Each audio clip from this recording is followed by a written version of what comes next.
You mentioned you worked at a charter school for 2 years. Yeah, that was rough. Well, yeah, what was your experience like there? It was rough.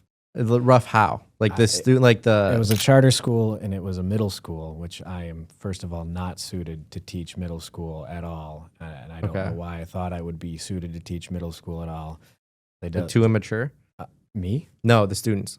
Both. Okay. Me and the students at the time were too immature. How old were you? 22, 23. Okay. I was 23, fresh out of college. Wow.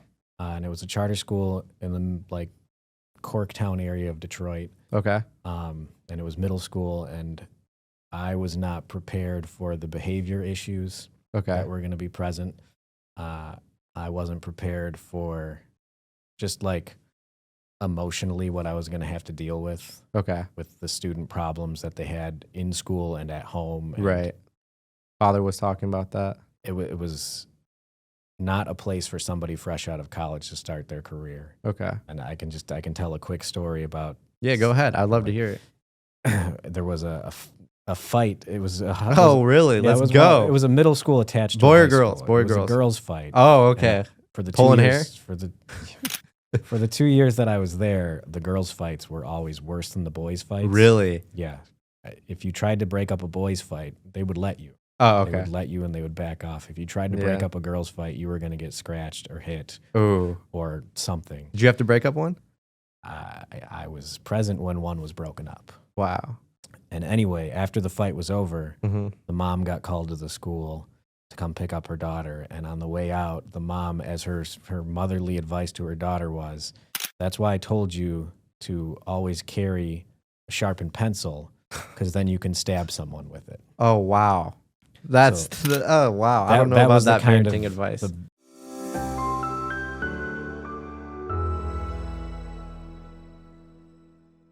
Hello, everyone, and welcome to the very first student podcast of the year. I'm Mitchell Connie, and I'm a senior here at Catholic Central. Today, we bring you a very special guest, Mr. Gismondi.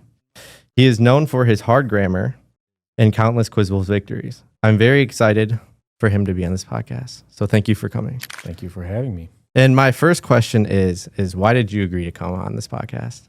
You guys did a really good job of buttering me up when you asked me to come on the podcast. You said I seemed like a really interesting person. Mm-hmm. It seemed like I'd be a good guest. So I had to reward your sucking up to me.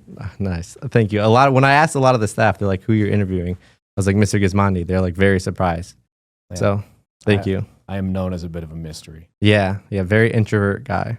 So my first question is, how did you get into teaching English? I guess it started in college. I was originally a business and finance major, and I had to take some English classes as part of general education. Yeah. Several English teachers that I had in college, professors, said that I should consider switching to English as a major because I was a good writer and I was a relatively personable person and good at explaining things. And so I was tutoring my sister at the time in English. Oh, wow. And I was like, I'm pretty good at this, so maybe I should do this instead. Nice. That's really cool. And what college did you go to? I went to Madonna University.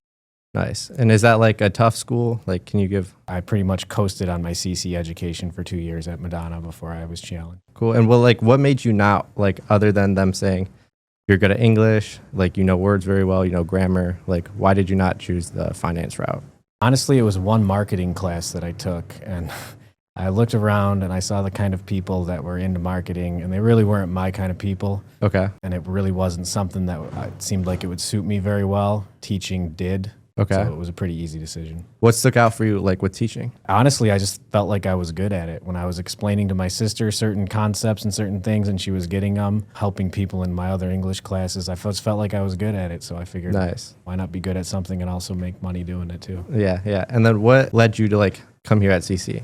My goal from the beginning was to come back and teach at CC. I was a grad from the class of 2000, and I would say in my young years, CC teachers were probably my biggest influence, who I became as a person, and I wanted to give that back to the school. Nice. That's really cool.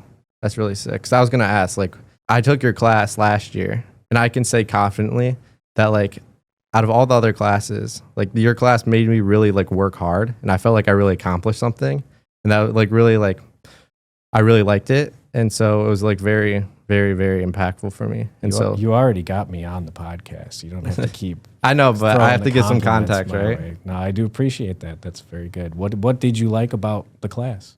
I liked your grammar. So true story.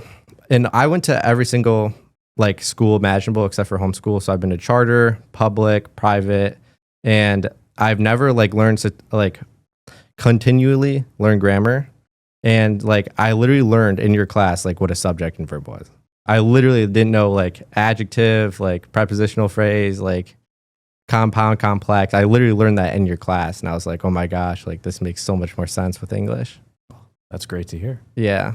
So it was really cool, and you're really funny. So like your wall of fame and like all that stuff. And so like that's what really like also stuck out with me. You're just like a really like you said it how you say it, or you said it how you see it. That can be a good thing and a bad thing, sure.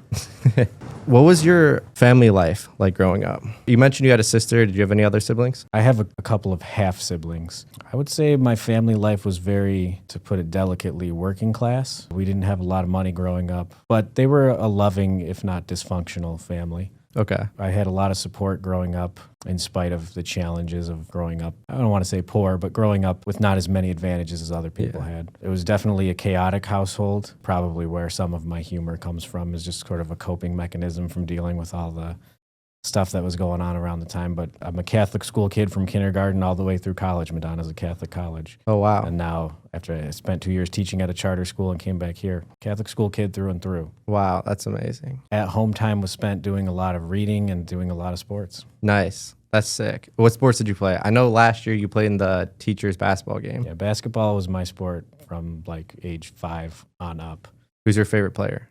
NBA player all time? All time, Isaiah Thomas. Why is Isaiah that? Thomas is not about the same size as I was. Okay. Wasn't like the best at anything, but just had like toughness. Nice. That's like one of my favorite qualities in any sport and any player is just being tough. Okay. I probably got to go with LeBron. LeBron's the GOAT. You don't think so? You think MJ? Yeah.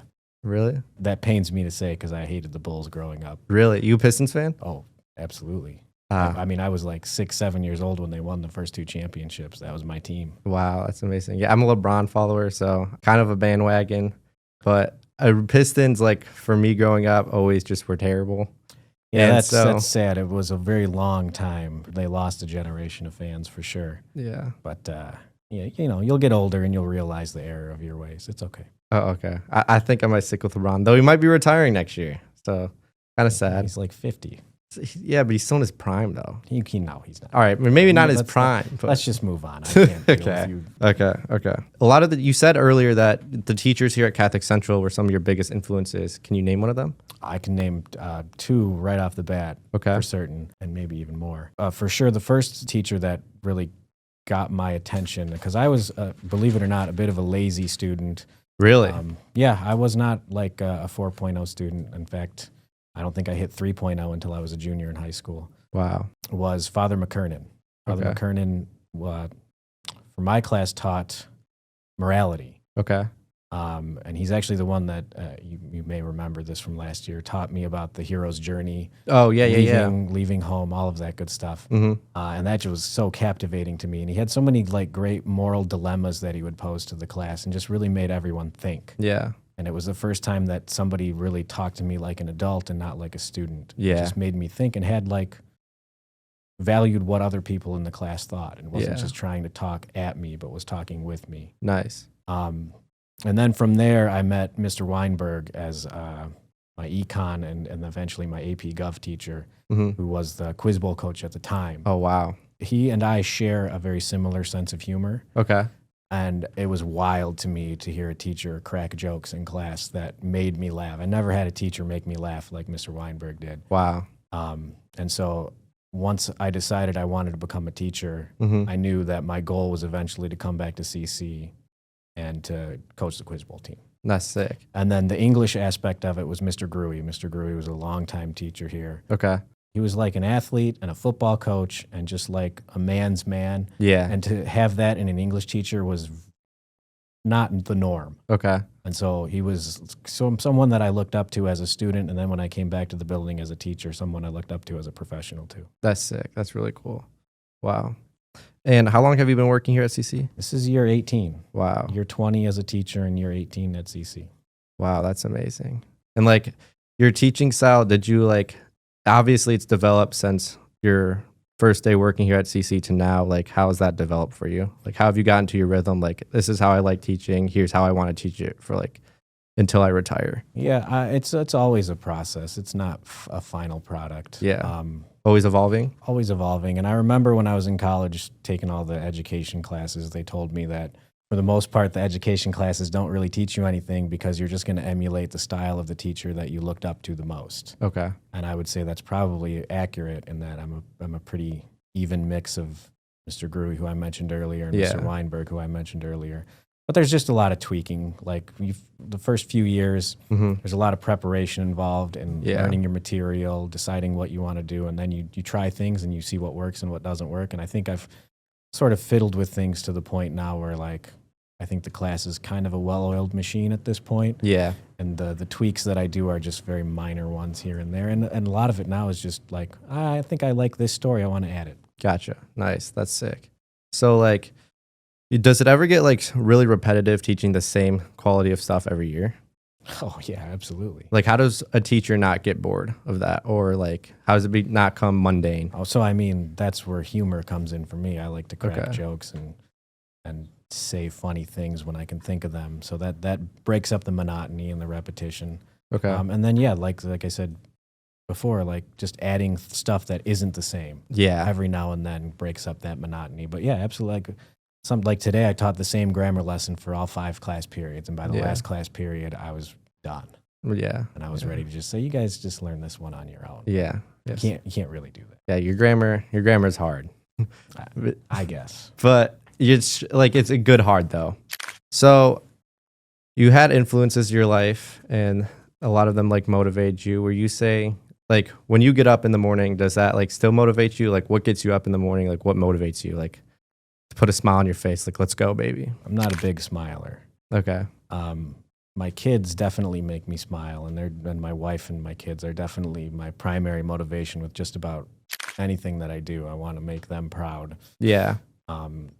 Getting here and doing the teaching and the coaching thing, I mean, I'm a competitive person. Yeah, I can tell that just of you. In general. I grew up playing a lot of sports, and, you know, I'm not a professional athlete, so I had to apply that to different things. So, like, I'll see teachers doing things that I think are cool, and I'll say to myself, I want to do that, but I want to do it better. Yeah, yeah. I see Quiz Bowl teams that are out there doing great things, and I say to myself, I see what they're doing, and I want to be better than they are. And that's a sometimes unhealthy attitude to have. I think it's very healthy. I think it can be. I think I try to ride the line where it is healthy and it's not to the point where it's obsessive. Yeah. I think obsessively competitive is probably not a great thing. Right. But as long as I think it motivates you to get better, and I think that's what it does for me. That's what makes me excited about tackling each day is getting better than what I was yesterday and what other people were other days. Yeah, that's really powerful. And like this is why I want to bring you on. Like I knew you're this type of person, but like you're very like laid back and chill. So I think this is great for the student body. People say that, but I'm really not. Like, you really are not. You've been in my class, and I'm very intense a lot of the times. People think that I'm laid back and kind of chill, but I'm not. I'm actually a quietly intense person. Yeah. So with teaching with English especially, what do you think of like tools like ChatGPT and AI? Like, is that like a fear of yours when grading, or do you think it's like? Well, I don't do a lot of like you get to type up the assignment and turn it in. I like to have my class sort of AI proof. Okay. So there's a lot of handwriting, a lot of just in class where you're not using technology stuff. I don't have a problem with ChatGPT. I use it. Yeah. Like when I want to. Do you find it very helpful? Depends. Okay. I love chat. I pay for it. So like I pay for the subscription and it helps me like so much. I like it for like automating things that are sort of like redundant and monotonous and would otherwise take more time than I would want to spend on something. Right. For an English class though, I don't think it's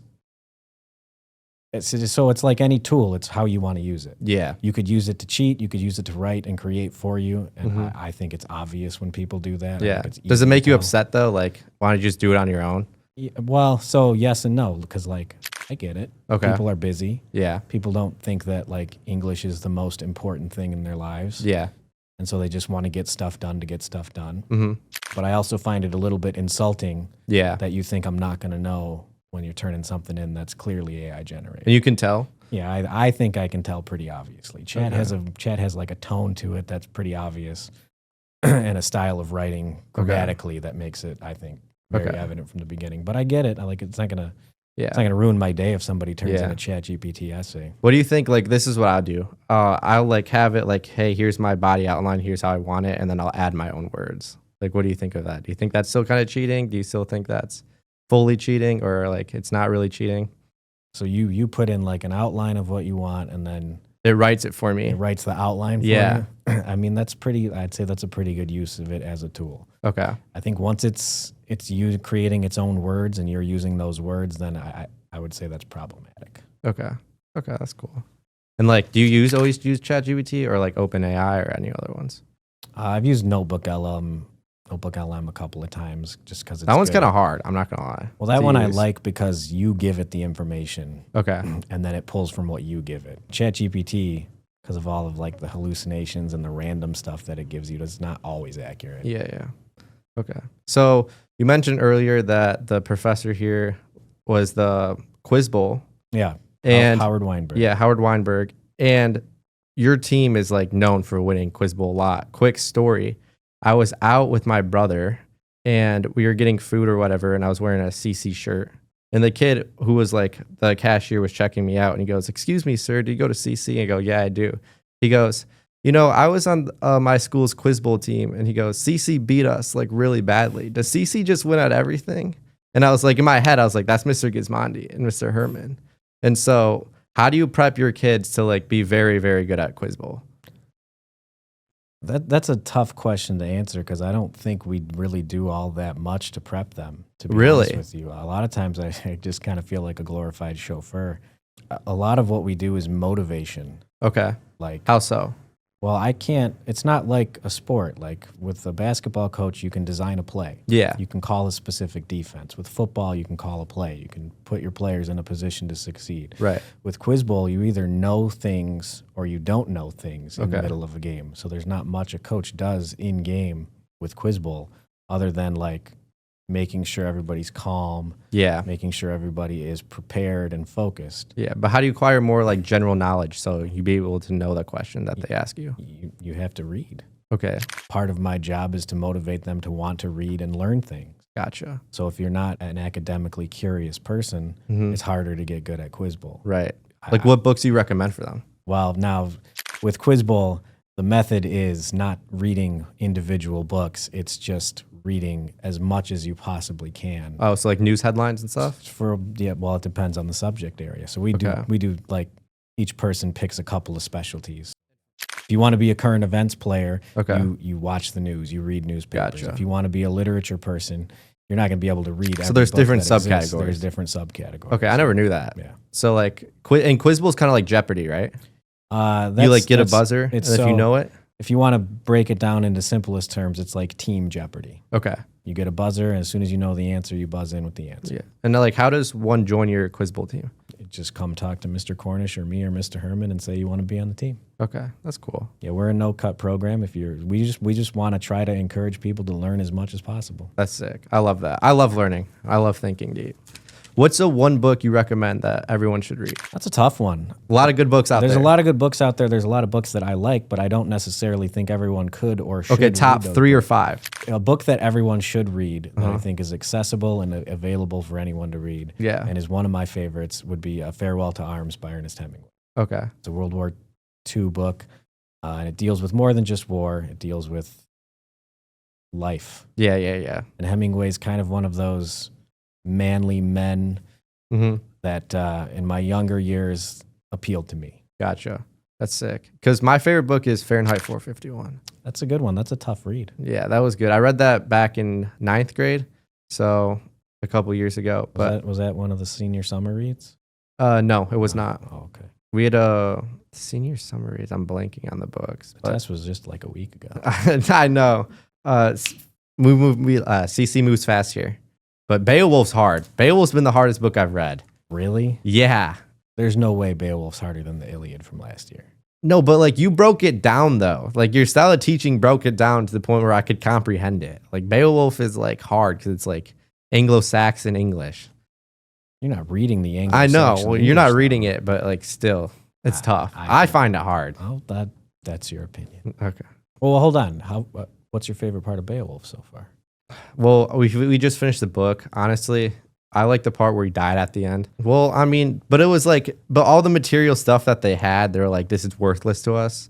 And so they're like, we'll just let it bury in the ground because it's like, it means nothing. And so I thought that really would like present the Christian values. I like that answer better. Yeah. So that's why I liked it. But yeah, definitely Fahrenheit 451 is my favorite book of all time. That's a good one. That's a tough read though. Yeah.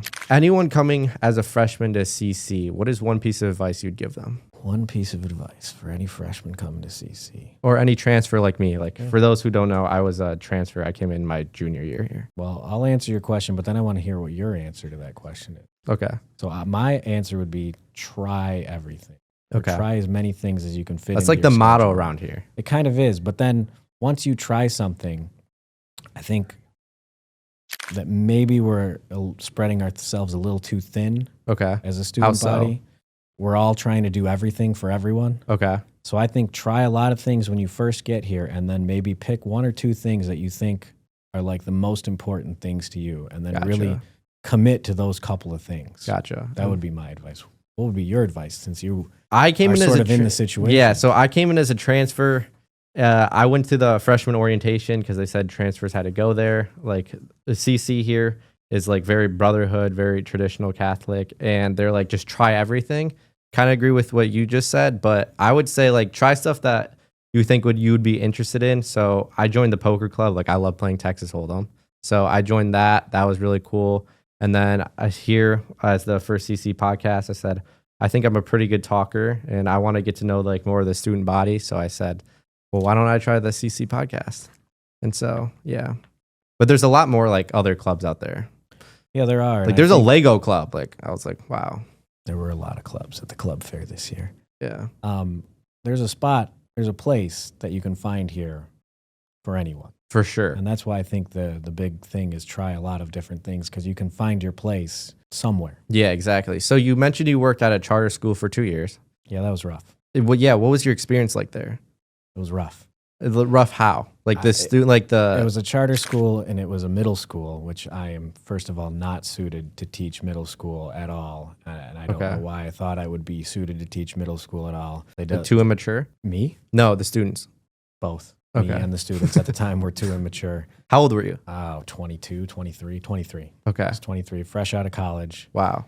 And it was a charter school in the like Corktown area of Detroit. Okay. And it was middle school, and I was not prepared for the behavior issues that were going to be present. I wasn't prepared for just like emotionally what I was going to have to deal with. Okay. With the student problems that they had in school and at home. And right.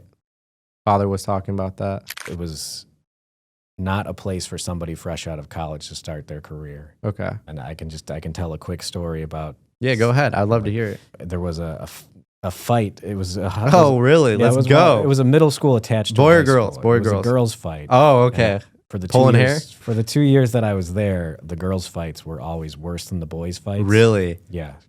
If you tried to break up a boys' fight, they would let you. Oh, okay. They would let you and they would back off. If you tried to break up a girls' fight, you were going to get scratched or hit. Ooh. Or something. Did you have to break up one? I was present when one was broken up. Wow.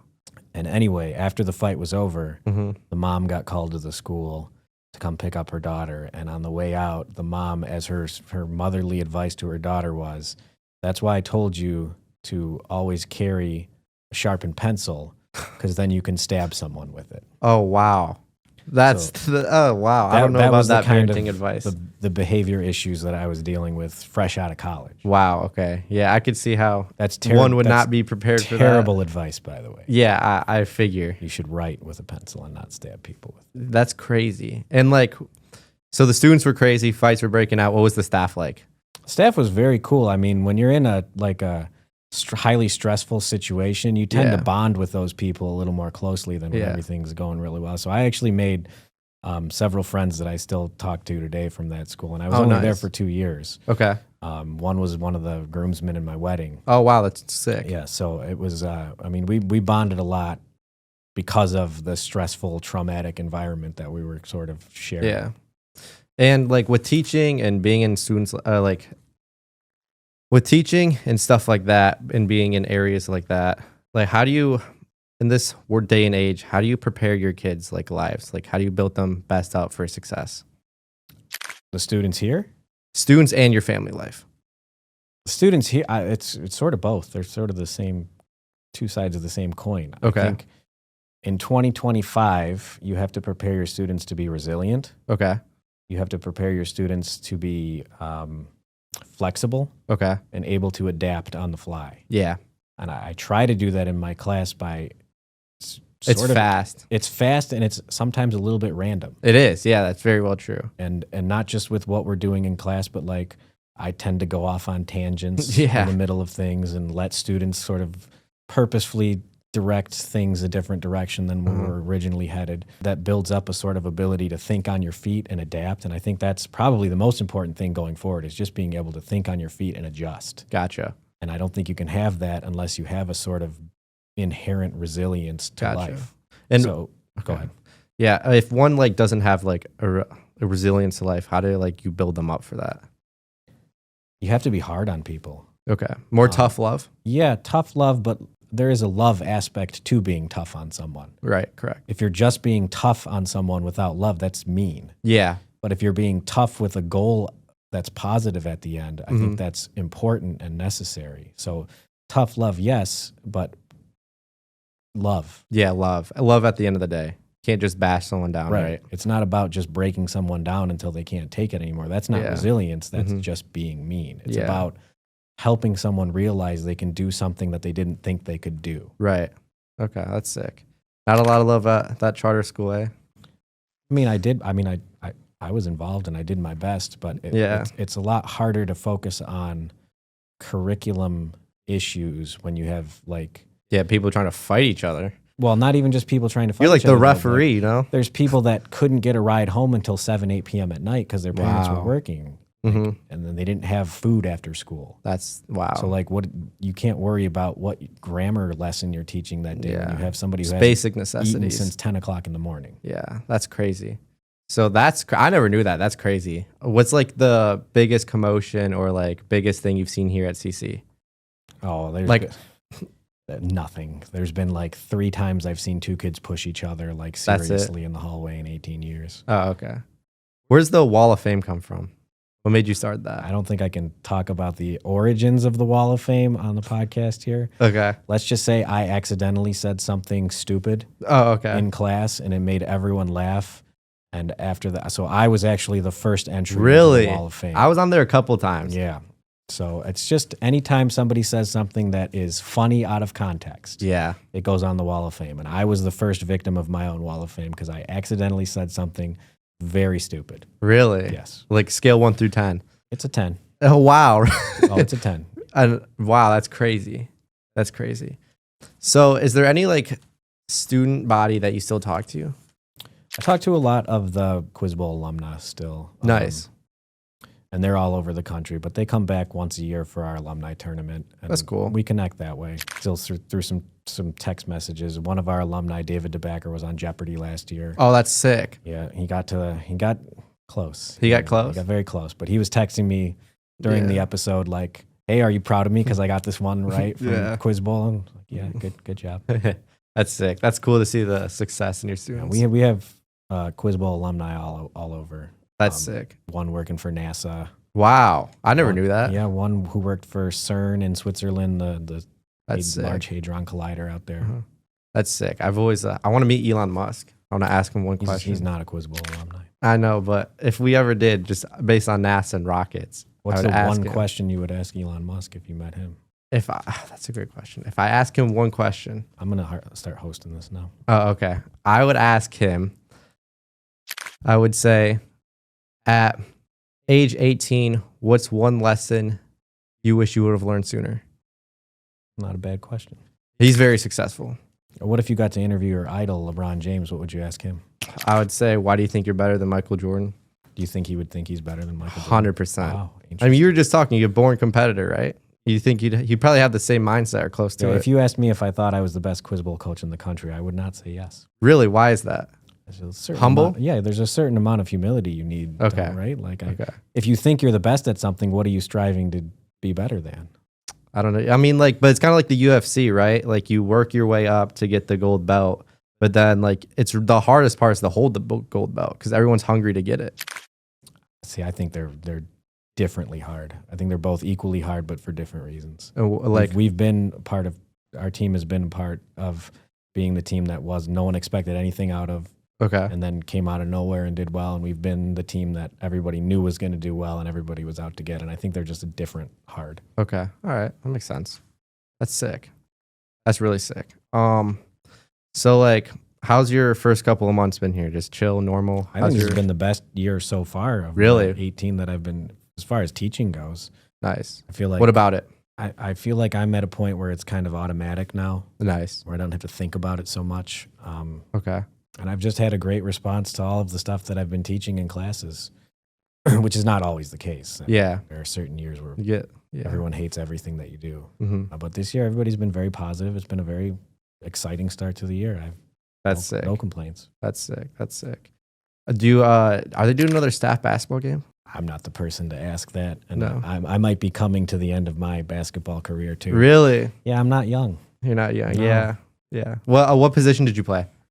I was always a shooting guard or a point guard. Okay. Not tall enough to do anything else. Yeah. Like, what were you best at? Shooting, dribbling? I'm a shooter. Shooter. From the logo? Like Curry? See, he's past my time, though. Nobody shot from the logo when I played basketball. I mean, your favorite player is Isaiah Thomas, right? Yeah. They shot maybe 2 3-pointers every 5 games. Yeah. That's sick. Did you ever go to, like, the Pistons game when they went to the finals?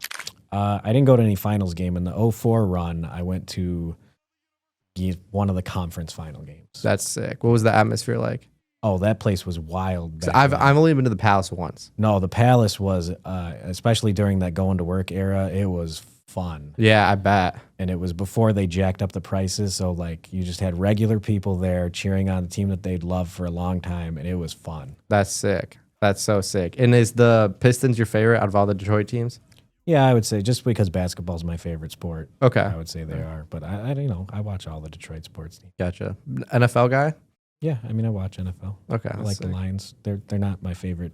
What do you think of them this Detroit year? team. They kind of just got destroyed by the Packers. Yeah. Sad. It wasn't great. No. No. You like Jared Goff? I like Jared Goff, yeah. All right, nice. How can you not? Well, why wouldn't you like Jared I Goff? mean, some people say, and I kind of agree, that they shouldn't have paid him $200 million. That was a lot of money. I mean, he's kind of end of his prime. I guess that's fair. Yeah. All right, that's sick. And then, do you think, with your smartness and all your knowledge, do you think extraterrestrial life is real? So, first of all, I'm not actually that smart. Really? I mean, yeah. You look like a wizard, but I feel like you truly are one. Are you asking me if I believe in magic now, too? Well, your grammar was Beardman and the Evil Herman. Total fictional characters. Uh-huh. So, but I also don't think being smart makes me an expert on extraterrestrial life. Oh, okay. So do I believe in extraterrestrial life? No, I don't. But I mean, what's your reasoning for it? I could easily be wrong about it. Okay. Because I don't think there's any evidence of it. Really? Even if other planets had life? Where's the evidence? I mean, yeah, that's true. I mean, not that we know of. I mean, there's like planets in like the Andromeda galaxy, supposedly. Well, I'm sure. I mean, the universe is big. Yeah. And like with the universe being big, how does like you're very like from talking to you, you seem like you try to be humble but like still boastful. How does one like stay in that neutral zone? I don't think I try to be boastful. Well, sometimes when you're like with talking with grammar and all that stuff. I think I try in to class be generally pretty humble. Yeah. Apparently not. I guess I try to stay humble, but don't realize when I'm being boastful, so it balances out. Oh, okay. That makes sense. What else do you think here at CC needs to be improved? What do you think of the STEM Center? I don't have too much interaction with the STEM Center. It looks nice. It looks like it's pretty functional and definitely an impressive building. Uh-huh. But I teach English, so I don't have any reason. But you're like right there. Like, do you wish your office was like, or your classroom was in it? No, I don't want to teach with a room full of windows. Really? I like privacy. Okay. I'm generally kind of a private person. Gotcha. That makes sense. Yeah, I don't have any issue with the STEM building. No, but like that's sick though. Like that's what like they dropped like 60 million on that, and I walked in. I felt like I was in a museum. It was insane with the heliplane. Like, was it part of the reason you decided to transfer here? No. So originally, you might know my brother. His name is Nick. I do. And yeah, he went here in 2017, and due to family issues, I couldn't come here my freshman year. But the opportunity opened up for me to transfer, and so it was just like perfect timing. Okay. Yeah. But that was sick. Like I was like, oh, let's go. I was like, sure, yeah. Yeah. The play last year was in the immersion theater, and that was awesome. Yeah. I just wanted to see your take on it. Yeah, I don't have a hot take on the STEM wing. It looks cool. Okay. Sorry, that's my phone. Black Ops 3. You ever play video games? I'm not a gamer now. Even in your younger years? Yeah, sure. In my younger years, when like Super Mario World came out, Oh, and I that's was sick. like 8 years old. I played that. Yeah. for sure. But not like Pac-Man. Like, All right, I'm not Donkey Kong. that old. I'm not Pac-Man old. but I like Pac-Man. I play Pac-Man on my Xbox. I don't know. I don't play Pac-Man. No, you don't play Pac-Man. I mean, you have, right? Sure, everyone's played Pac-Man, right? Yeah. Okay. I don't know. So how do you like your style? Like you wear a suit every day. That's kind of why I dressed up. Like Yeah, I didn't dress. I saw you wearing a suit today, and I Yeah. realized I probably should have dressed up. Yeah, I know. I was gonna ask you like, where do you get your suits done?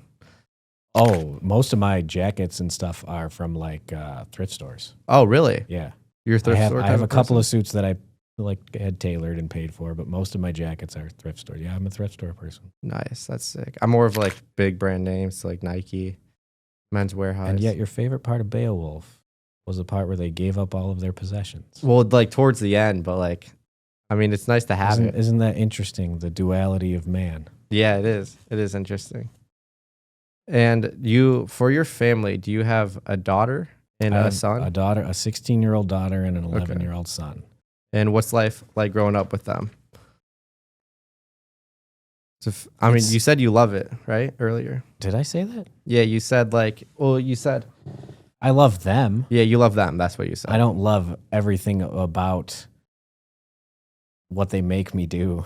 Like how so? I've like with Quiz Bowl, sometimes I just feel like I'm a glorified chauffeur. Oh, okay. But no, they're awesome. Nice. My kids are awesome. They're into sports. My daughter's into theater. Oh, that's cool. She's named after a Shakespeare character. Which one? Cordelia from King Lear. Okay. My son's Dante from the Inferno. Nice. And they're just cool kids that like, to the point where like they like hanging out with me. They like hanging out with the immediate family, but they're also like able to go be with their friends and have fun, and not just be yelled at by me all the time. Yeah. I used to do acting. Oh.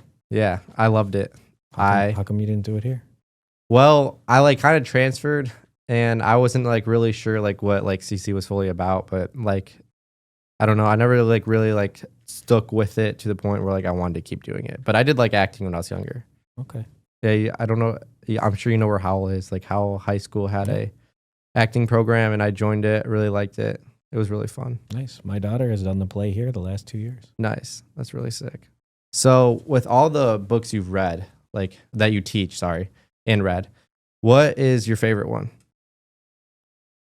My favorite book of all time, or just of the ones that I teach? The ones that you teach. The ones that I teach, that's a tough one. They're all really good. Yeah. I mean, my son's named Dante, so I feel like the answer has to be the Inferno. The Inferno? But the Inferno is really tough to read. Did you think so? Yeah, I mean, you just need like a companion piece to explain everything for you as you read through it. Mm-hmm. But like the imagery in the Inferno is top notch. You can't beat the stuff that he's done. The creativity of creating a whole like little universe of what hell is supposed to look like is kind of awesome. Yeah, when we were going through the Inferno, and you're like, I one time had these two students, like I believe it's one of the chambers, and it was like you push the rock in the middle, and then they push the rock to the edge. Yeah, one of the punishments in the Inferno. I laughed dying when I heard that. One group pushes a big boulder to the center of the circle, and the other group takes the boulder and pushes it out. And I tell the story of one time these two kids got in trouble in my class, and so I after school gave each one of them a screwdriver, and one of them had to go through each desk and unscrew all of the screws from the desktop, while the other one went behind him and screwed them right back in. Yeah. Do you think they learned their lesson? I hope so. How long ago was that? Oh God, that was probably 12 years ago. Really? Yeah. And what made you like decide to do that? Like, have you put out like? They were really annoying. Oh, okay. They were really annoying me that day. And so it was like, we made a deal. You could come in after school and do this, or you could get like a regular detention and go down to, I think it was Mr. Hancock's office at the time. And they didn't want to do that, so they took it. And I honestly, it was just mostly like I wanted them to know they were not behaving in an appropriate way, but it was also pretty funny. Yeah, that is funny. That would suck though. That would be boring. Well, would you rather go down to Mr. Lewis's office now? No, I did get a detention though last year. It's so funny. It happened during the drive, and I like stayed up late, like studying and stuff, and I like didn't set an alarm, and I missed first period, and so they're like, detention. If they gave the option to unscrew desktops, would you take it? I'd probably take the detention. Oh, there you go. I don't know. That sounds like how long did they have to do it for though? Till they got through all the desks. But they had to keep unscrewing it. Well, yeah. Once they got to the end, they were screwed back in. Oh, okay. So it was done. Okay. Probably took 45 minutes. Oh, detention's an hour. See? So, yeah, pick and choose. And it's a good forearm workout. Gotcha. Do you work out? I'm sort of. Not religiously. Okay. Hit the gym, Planet Fitness, home gym? I'm not a public figure like that. Okay. The last thing I would want is to go to a gym and then have one of my students be like, "Hey, Mr. Gismondi." Yeah, that would be a bit awkward. Have you ever met like one of your students outside? Like grocery shopping, like ball game, anything? So I have, it's the title of a book. I have it up on my board in my room, and the title is "If You See Me, Don't Say Hi." Oh. I try to enforce that when I talk to my students. Even like a quick wave? So the head nod or the wave is good, but almost never happens. It's always point, yell out my name, or make some sort of beard-like motion. Yeah, the beard man. And then run towards me. I've never seen my teachers out like side. I don't live around here, so that helps. If you weren't a English teacher, what do you think you would pursue instead? I've thought about this before because there's a chance I won't always be an English teacher. Right. For whatever reason. And there are two things that I think I could do. Oh, ChatGPT might replace me? I don't think that'll happen. No. ChatGPT is not funny. Okay. I think I could be a truck driver very easily. I love driving. Okay. I love driving. And I talk about being a glorified chauffeur, but like I like it a lot. And the other one is I would love to be a storm chaser. Yeah, I want to do that. Yeah. If I ever do that, I might invite you. That'd be so much fun. I don't want to be the second banana storm chaser. I want to be the guy that does the storm chasing, though. Yeah. Do you have like Disney Plus? Sure. Do you watch like the storm chasing? No. On there, I watch it sometimes. I don't like to live vicariously through other people. I want to do the storm chasing. Where would you do it? Oklahoma? Yeah, I mean that's the place to go. Okay. Texas and Oklahoma. Gotcha. I saw like 2 twisters in South Dakota one time. Like up close? No, like on video, obviously, but like it was really sick. So I was like, maybe I'd go to South Dakota or Oklahoma. Yeah, Oklahoma's that's the place where tornadoes go. And are you a Michigan fan or State fan? I have no affiliation to either Squo to Madonna, so I don't you don't root for either one. No. Don't care. My son is a big Michigan State guy, though. Really? So if I watch a football game with him, I'll root for Michigan State. He is, but I don't have any affiliation. Okay. So Pistons is still your favorite basketball team. If you didn't root for them, who would you root for? I would root for the Pistons. Who would I root?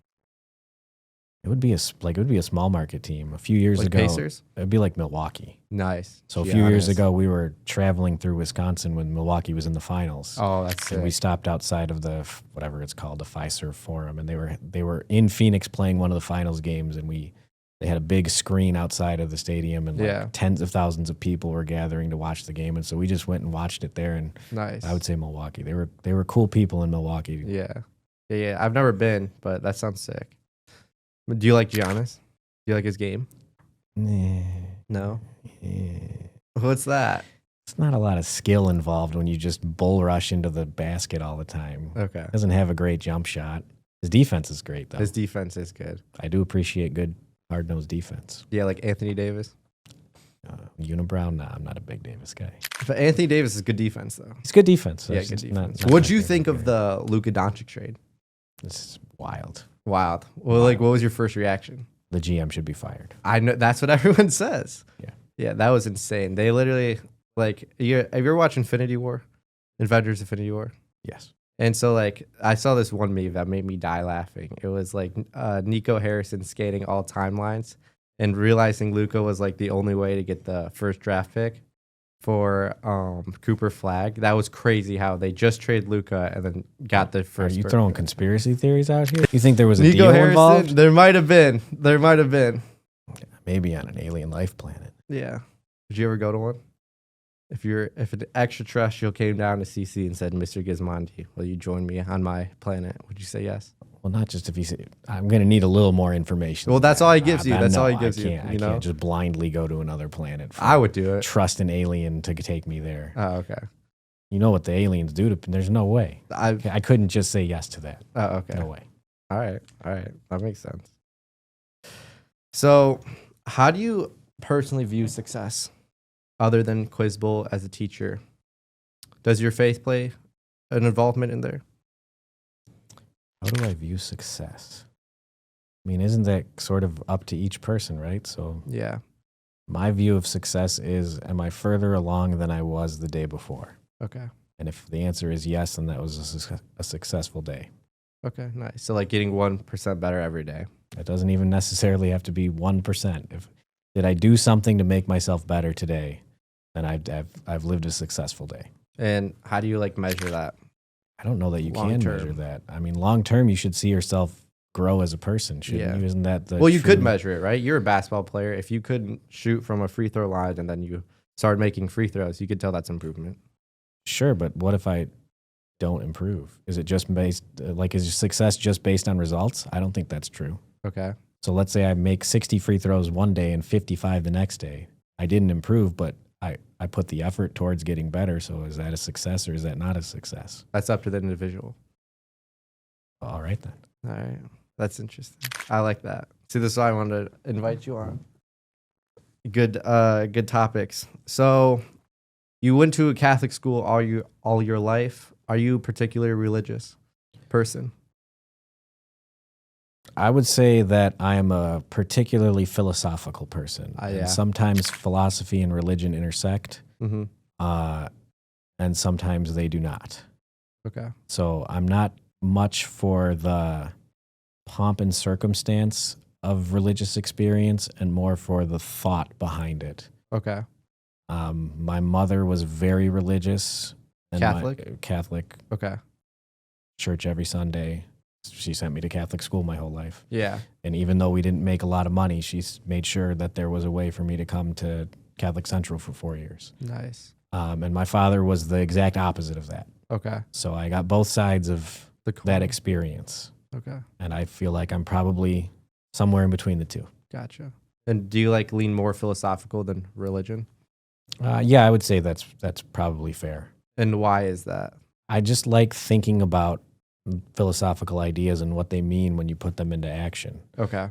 So every religion has its philosophy about why you should do certain things and why you shouldn't do other things. Mm-hmm. I like thinking about how that plays out in real life. Okay. And if those are feasible ideas to put into action. Gotcha. So sometimes they are, sometimes they're not. We remember last year we read some of the Tao Te Ching. Yeah. Which is very philosophical about how you're just supposed to go where life tells you to go. Mm-hmm. How does that work in real life, though? Right. Yeah. What if life doesn't tell you where you're supposed to go? Then what do you do? Yeah. That's so true. No, that's sick. I definitely wanted to hear your take on it. I definitely knew that you were more philosophical than religious just based on me taking your class. But see, I feel like most people don't really. I think there's two things most people don't know about me, and I like to keep it that way. And it's they don't know what my religious beliefs are, and they don't know what my political leanings are. Gotcha. And I like that. And I think it would be a lot better if more people didn't just show their cards to everyone. Yeah. Yeah. Okay. No, that's sick. So what's one piece of advice you give to someone like me who's 18, who's graduating Catholic Central in 5 or 6 months? you ever take for the world to best prepare them? Piece of advice to best prepare soon to be graduating senior for the world. Mm-hmm. That's tough. But you might have me on this one. Be curious. Okay.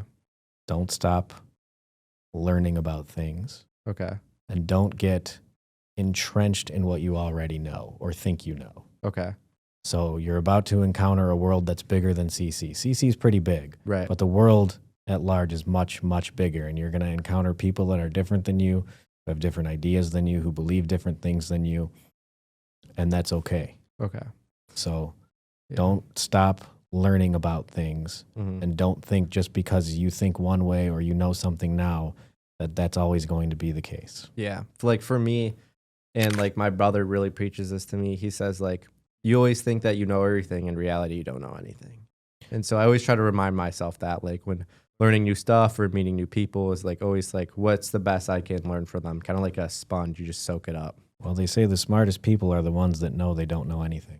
Really? Who said that? I have no idea. Oh, okay. I just did. All right. Coin Mr. Gismondi trademark. You miss 100% of the shots you don't take. That's 100%. I 100% agree with that. So your family life was a little dysfunctional, and you're like, what was your like mom like versus your dad, and like what did you take from both of them that like made you to the person you are today? They were both very strict. Mm-hmm. And definitely I get the idea of tough love being important from both of them. My mom was the kind of person that would go out of her way to help anyone. Nice. To the point where it probably made her life a little bit worse than it should have been. Okay. To where she would kind of let people walk all over her a little bit. Mm-hmm. So I sort of took two lessons from that. And one is it's okay to help other people. Yeah. To an extent. Okay. That's probably the best lesson that I took from her. From my dad, work ethic. That dude worked for 60 years. What was his job? He worked at a dairy factory. Wow. What would you even call it? Dairy plant? I'm not sure. Bottling milk, basically. In Detroit? In Livonia. Okay. Michigan Dairy in Livonia. He worked there forever. Okay. I come from very working class roots. Yeah. My mom was like, just did odd jobs her whole life, like secretarial type jobs. Okay. But my dad was definitely the work ethic. The guy worked his whole life just so that we could afford to like live. Yeah. And then enough so that he could send me to Catholic schools. Yeah. What other hobbies other than basketball do you like still do? Or like on your path? Yeah, now it's coaching my kids. Dante, I coached him in basketball and soccer the last year. Mm-hmm. I'm just reading. I do a lot of reading. Yeah. Honestly, that's why I was surprised that you wanted to have me on the podcast at all. I live a pretty boring life. I don't think so. I go home. I bet, dude, like, no way. You got to fight at a school? Like, how many teachers could say that? That's 20 years ago, though. Still happened, though. Yeah. But now I'm just like your stereotypical, like, your Family Guy? 40-year-old family dude. Yeah. Do you watch Family Guy? I used to watch Family Guy. I don't anymore. Okay. Do you watch any cartoons or TV shows? I'm a big South Park fan. I love South Park. I'm a big South Park fan. What was your? We can't talk about I know. South I don't know if we Park can talk about podcast South now. Park. But yeah, I love South Park. Love Eric Cartman. Yeah, like that's really sick. I really think you are like a very interesting person. I think I used to be an interesting person, and then once I had kids, I ceased being an interesting person. Really? Yeah. Like, I think most of my just like slowly die off. No, it's not die off. It's that priorities change. Yeah. And now most of my life is spent it's in service of them and trying to make them functioning good adults. Yeah. And so whatever I have to do to make that happen, I do. Okay. But that makes me, I think, pretty boring for the most part. I don't think so. Your classes are funny though. There's no, like you said it. There's like a mixture. I don't know if it's like completely 100% boring. Fine. Maybe I'm not boring, but my life is boring. Okay. All right. So you don't play like any like poker, anything like that? No. No hobbies, just watch TV, take care of your kids? I don't even really watch all that much TV. It's mostly just like going out and doing things with my family. Okay. And then Quiz Bowl takes up an inordinate amount of my time too, because we're on the road 25, 26 weekends out of the year. What's your favorite fast food place? I mean, I'm sure you've traveled around. I don't really. In-N-Out. I love In-N-Out. I don't think I've ever had In-N-Out. Gotta try it. I like Five Guys. Five Guys? That's your burger? I'm a burger guy. So before my senior year, and I told my dad this, I said, I will enter a burger eating competition and I will win. Did you ever do anything like that? I told you it's a boring life that I live. I've never. Even in your younger days? I'm not. Look at me. I'm 190 pounds, soaking wet. There's no way I would win any eating competition. No, but like any like not necessarily eating, but like ever like what about traveling? Travel outside the country? I've been to Italy a couple of times with Mr. Cornish and the Latin Club. That's the only time I've been out of the country. But I mean, with Quiz Bowl, we travel all over the country. Yeah, Quiz Bowl has probably gotten me more travel experiences than I could have in any other lifetime. Yeah. Well, where's your favorite spot to travel for Quiz Bowl? You guys go to New York? Yeah, we go to New York. We usually do that once a year. I've been in New York so many times now, it's kind of lost its like allure. Okay. Boston's always a favorite of mine. I love Boston. I love Philadelphia. Nice. Love DC. Okay. My favorite college campus though is Northwestern. Really? What stuck out to you? It's a college town that's like also kind of attached to a big city, and it's right on Lake Michigan. It's just a beautiful campus. Nice. That's sick. So you get a little bit of everything there. Yeah. Do you go boating at all? I am not a water person. Not a water person. Know how to swim though? I can tread water. You can tread water. Yeah. Okay. I took swim lessons. That was fun. Not really like something. I don't know how Michael Phelps did it as a career. Insane. He's got that lung capacity. Yeah, I can't. I got a hole in my chest, unfortunately, birth deformities. But I don't know what to say to that. It's all good. So, are you okay? Oh, I'm fine. I'm breathing, right? I'm talking to you. That's right. So, how did you become like the beard man? Like, what made you like in your grammar the beard man? Are you asking me about the character of the beard man in my grammar? Yeah, it's you. About my beard? It's obviously not me. Any characters in my stories and their resemblance to real life people is purely coincidental. Okay. How long did it take you to grow out your beard?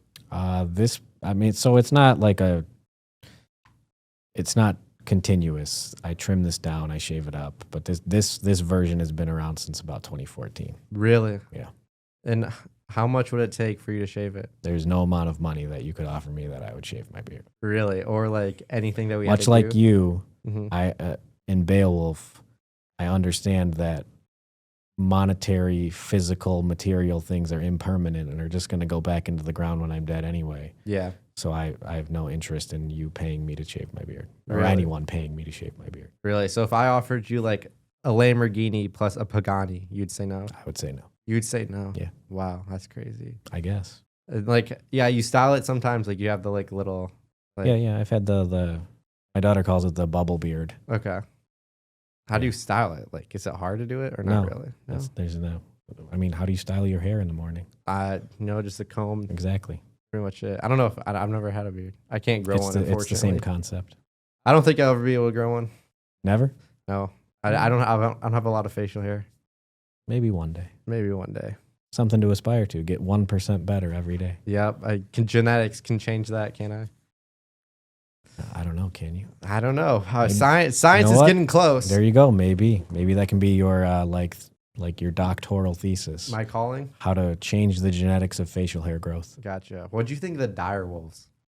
What? The dire wolves. How scientists brought back like the dire wolves. They're extinct for like 10,000 years. You totally got me on that. I have no idea what you're talking about. You never heard about that? Never heard about that. So they're called Romulus and Remus. Romulus and Remus? Yeah, Romulus and Remus. Sorry, I pronounced that wrong.